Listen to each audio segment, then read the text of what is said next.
These weddings ended so quick the ink wasn't even dry. I've got one wartime story. The groom didn't appear or change his mind, I am not sure, and the best man stepped in saying he's always been in love with the woman and wants to marry her instead. Apparently, given the wartime, the priest approved of that and they were a very good couple. Okay, did the bride approve of that? What? Oh my god, ew, what a weird situation. Your groom's best friend is just like, oh, you know what? I'll marry you. Okay. I have a lot of questions. Back in the 80s, my aunt had gotten married to this guy. At the reception, she got blackout drunk and passed out, rendering her unable to consummate the marriage. Her groom, on the other hand, slept with one of the bridesmaids that night. Great. In the morning, the bridesmaid had confessed the mistake. The happy couple immediately went to the courthouse and signed their divorce papers. Married and divorced in a span of 12 hours. What a waste. What a waste of everything at that point. What a waste of our relationship and all the time and energy we have put in the last years that we've been together. What a waste of the wedding itself. What a waste for every wedding guest that attended and put money towards that wedding and your relationship and a gift. What a freaking waste. All for one night to have a little rendezvous. Is it worth it? No. We're hopping on. Hydration station. Choo-choo. Drink your water. It's good for you. I get it. It tastes like literally nothing, but that's okay. We still need it. Cheers. I'm taking extra sips because I don't know what's going on. My stomach is moving around and grumbling. Like, I'm not hungry, girl. You ate. What's happening? My older brother got married to his girlfriend of 10 years. At the end of the party, when I and most of my brother's family had left, it all kicked off. Turns out she and my brother's best friend planned for 3 years for the marriage to happen so she could divorce him and take the house and live in it with the guy she'd been banging behind my brother's back. What an elaborate plan. Little did she know that the house was in my dad's name and not my brother's. They have the exact same name. She was entitled to nothing. Last I heard, her family abandoned her and so did her boyfriend after she put on lots of weight. Whoa. Wow. And here she was thinking, I'm a genius. I've got it all planned out. It's gonna be the best of both worlds. Hannah said it best. And instead, you lost everything. You got nothing. Your marriage failed. And then you lost the boyfriend in the end that you were having this affair with the whole time. Didn't think it all the way through, did we? I was talking with a DJ who told me of a wedding he did. Gets all the way into the reception and it's time to cut the cake. The groom smashes the cake into the bride's face and she is livid.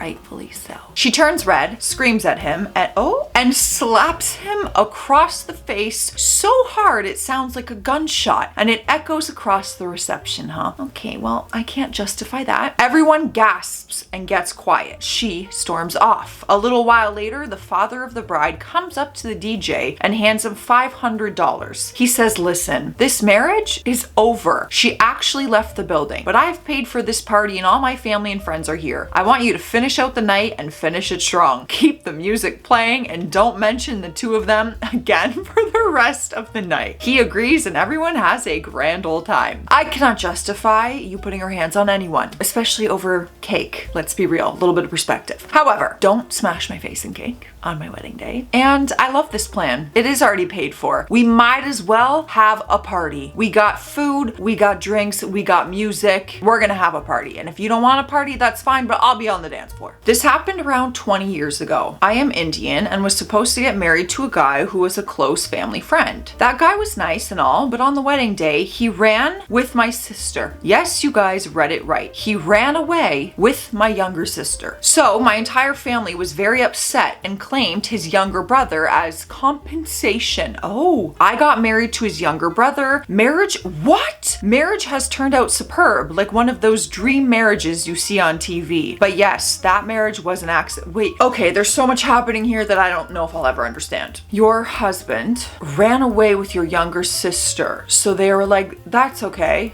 You got a younger brother? Perfect. You'll get married to him today. And then you're just married to him? That's not gonna work for me. That arrangement, it ain't gonna work for me. Okay? It's just not. No. I'm 32 and I'm still not married. You know, you gotta take your time. You gotta get to know someone. I don't trust anybody. And I know that this happens a lot, you guys. I know that that arranged marriage is a very big thing in some cultures, and that's just something I'll never understand because I'm not in it. And truth be told, respectfully, I don't want to understand. I don't agree with it, so it's like, I don't want that set up for me. I would like to choose my life partner. Thank you so much, because no one knows me better than me, and I would like to choose who's gonna match that energy, because it's a lot. I worked at a wedding where the couple broke up during the reception. The party was on the roof of the building, and there was a small pool. The groom got drunk and thought it would be funny to push the bride in her full wedding gown into the water. It was still pretty early in the reception. She stormed out and was taken home by a friend. You know, I would like to think my partner would know, because I'll make it very clear. I'll make it very clear that that's not funny. That's so not funny. Guys, I can't be like, I like to think I'm a very chill person. I would be a chill bride. Brides out there,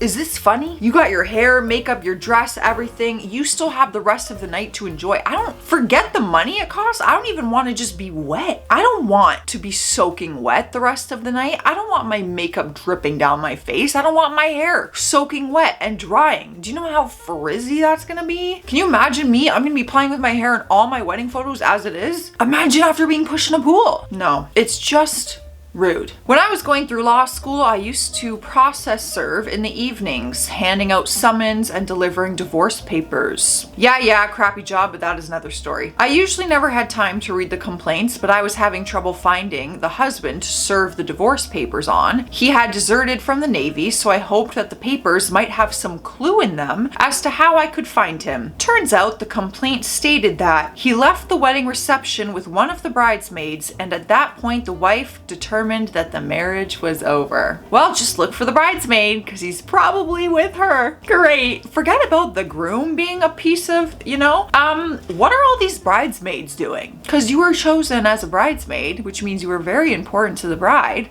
and you just go and sleep with my man. They managed to get married, but then she hopped in a car with some random dude. I was confused and asked my buddy what was going on. He explained that the dude was driving her down to the honeymoon spot because she didn't like the way her husband of 3 minutes drove. 2 days later, I found out that once my friend made it to the cabin for their honeymoon, he walked in on them in the shower together. Well, that's just dumb. She then revealed that she only married him so her parents would get off her back, that she hated him and was shacking up with this guy the whole week instead. They'd tell everyone it wasn't working out once they got back in town and annul. My friend was obviously devastated by this and has never recovered, which is fair. Okay, so we weren't even trying to hide the affair because you knew you were going to your honeymoon destination, which your husband was also going to, so he would have found you in the shower or elsewhere no matter what. So no consideration, just total disregard. Like, okay, let's just pretend that this is not my honeymoon house and my husband is not on his way here. My cousin was the bride-to-be. The ceremony seemed to go well, except the groom fidgeting, looking about, and wearing an almost hostile expression on his face. Seemed odd, but I assumed it was nerves. He and the bride said their vows, standard Christian stuff, but they added a stomping of a glass at the end for some reason. Once the priest got to the "I pronounce you," the groom didn't wait for the kiss the bride part, grabbed the bride and rather abruptly turned her and himself around the audience. He then started yelling at the people on her side of the aisle that she was his now and they should give up on any thought of ever seeing her again. The bride attempted to protest or calm him down, not certain which, but when she tried to say something, he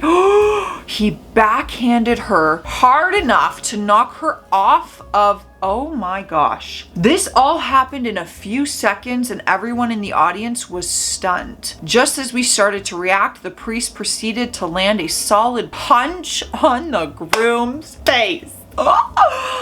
I love that. Flattening his nose, with a notable crunch. The groom kind of crumbled. People in the audience were yelling at each other, trying to push, shove, help one person or another up. But in all of this, the priest calmly reached over to the podium, took what I assumed to be their marriage certificate, and tore it into tiny pieces. He then tried to calm things down, but the scene was chaotic and looked to be turning into a brawl. My friend and some others helped the bride to get out of there. I simply tried to keep anyone from running up on them, not knowing who was on which side, and cover their exit. Once outside, we got the bride into a car with her mom and a friend so they could leave. That's insane. Oh my gosh, and coming from someone who has broken their nose, that crunch, I will never ever forget the sound of the crack of my nose, let alone the feeling, but really it's the sound that was more scarring than anything. I have a perfect example. I used to work with a girl named Ashley. She worked in my office a couple desks down. She was engaged to some guy I never met. He used to travel a lot for work or so, I was told. We became pretty close friends and a couple of us were invited to the wedding. Ashley's coworkers threw her a party for her wedding the weekend before. I went and had a great time. I had no idea the following would happen. A couple days before the wedding, while at work, I heard some coworkers talking loudly that there had been something terrible. Tell me. I went over to hear what was going on and I found out Ashley had called off the wedding. Family and friends from Utah had already flown in to see the wedding. Come to find out, the fiance was actually a piece of